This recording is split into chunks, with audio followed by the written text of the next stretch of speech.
what do you know about how common relationships are in which female perpetrated abuse or specifically violence is present, whether we're talking about nationally or here in Washington state? I don't know a lot. I don't really follow the stats. I don't know what to think about stats when it comes to domestic violence. I know that the domestic violence against men from women is underreported. There's a lot of reasons for that. Part of the male training that you don't need help, that, you know, that it would be somehow emasculating to admit to yourself or to somebody else that you are being beat up by a woman. Um, so and I and I think too that there's some potential for the skewing of stats. I know what I've read is that early on, again, we go back about 50 years, and they were doing the first real research into domestic violence. My understanding is that they came up with numbers that were much more similar in terms of which direction it was coming from. The other thing is it can be mutual. You can have two abusive partners and they're abusing each other. So it can be in heterosexual relationship, it could be male to female, it could be female to male, it could be both.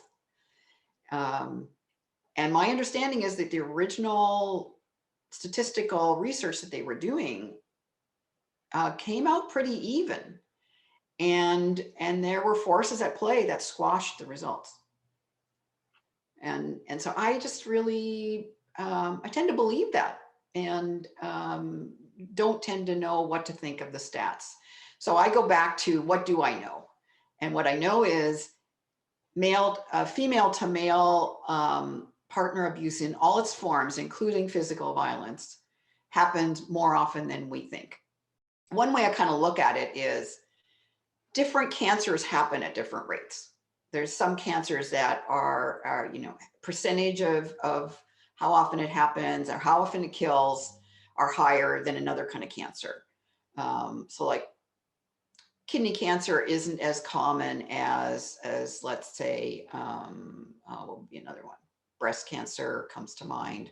But we don't go around saying, well, we're just going to ignore kidney cancer because it doesn't happen as often or it doesn't kill as many people as breast cancer. So we'll ignore kidney cancer. We don't do that. We're like, both need to be talked about, need to be treated, need to be researched. And I wish we would look at partner abuse similarly, like not do the relative numbers thing, and because it tends to diminish one in terms of importance. I share your uncertainty about what statistics to believe. And one helpful way that I tend to think is believable, that's been described, of what the prevalence is that if you think of three buckets of types of relationships in which partner abuse is occurring, male to female, female to male, and mutual. And I believe some studies have shown it's roughly a third, and a third. So that even complicates things more if we say it's about 50% male, it's about 50% male, female. It's like, yes, but also there's a portion of the relationships in which it goes both directions.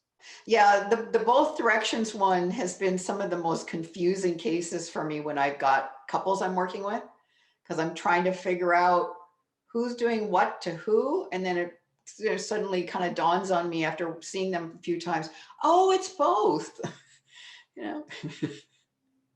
Yeah. Okay.